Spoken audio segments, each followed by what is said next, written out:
Hello everyone, चलिए आज हम आपको डिज़ाइनर ब्लाउज बनाना बताएंगे। तो वीडियो को देख लीजिएगा, बहुत ही ये वाला प्यारा डिज़ाइन लगेगा ब्लाउज का।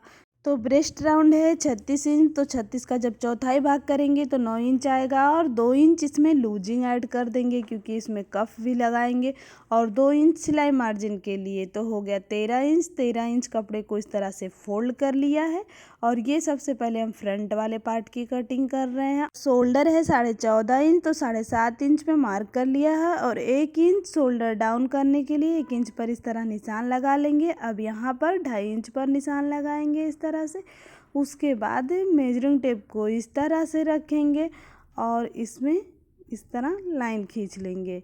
अब ये शोल्डर डाउन हो गया। अब हम गले की चौड़ाई लेंगे, तो गले की चौड़ाई हम 2.5 इंच लेंगे। अगर 2.5 इंच से ज़्यादा लेना है तो आप ले सकते हो। अब हम गले की लंबाई लेंगे, तो वी नेक में बनाना है शेप में, जिस तरह से आपने देखा था स्क्रीन पे।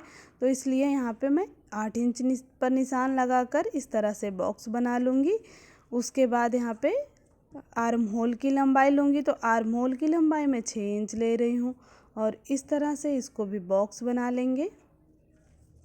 अब इस तरह से इंची टेप को रखेंगे और एक बार ऐसे फोल्ड कर लेंगे, यानी कि 6 इंच का हाफ ले लेंगे। हाफ लेने के बाद अब इस तरह से ये मेजरिंग टेप को रखेंगे और 2 सूत अंदर की तरफ और 2 सूत बाहर की तरफ निशान लगा लेंगे। ये जो दिख रहा है लाइन, 1 और 2, 2 सूत अंदर 2 सूत बाहर। अब यहाँ पर 1 इंच में 2 सूत कम जितना ले लेंगे, यानी कि 0.75 और फिर यहाँ पर इस तरह से ऊपर वाली लाइन से इंची टेप को रखकर मिला देंगे। फिर इस तरह से आर्म होल का शेप दे देंगे। अब एक फ्रंट वाला आर्म होल हो गया और एक बैक वाला आर्म होल हो गया। अब हम नेक की शेप देंगे, तो इस तरह से वी नेक मैं बना रही हूँ ये वाला। तो इस तरह से मेजरिंग टेप को रखना है और लाइन ड्रॉ कर लेना है।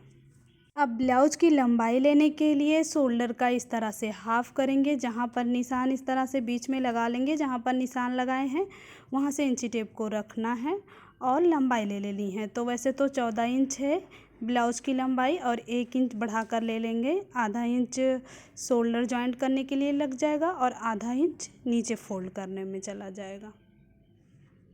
प्रिंसेस ब्लाउज की मार्किंग करने के लिए यहाँ से मेजरिंग टेप को रखना है और अपेक्स पॉइंट पर मार्क कर लेना है। तो अपेक्स पॉइंट है 10 इंच पे, तो 10 इंच पे मार्क कर लेना है और इस तरह से मेजरिंग टेप को रखकर इसी वाली लाइन पर रहे सीधा और 4 इंच पे निशान लगा। तो फ्रेंड्स, वीडियो बहुत लंबा हो रहा था, इसलिए आगे की कटिंग हम अगले पार्ट में बताएंगे, तो चैनल को सब्सक्राइब कर लें।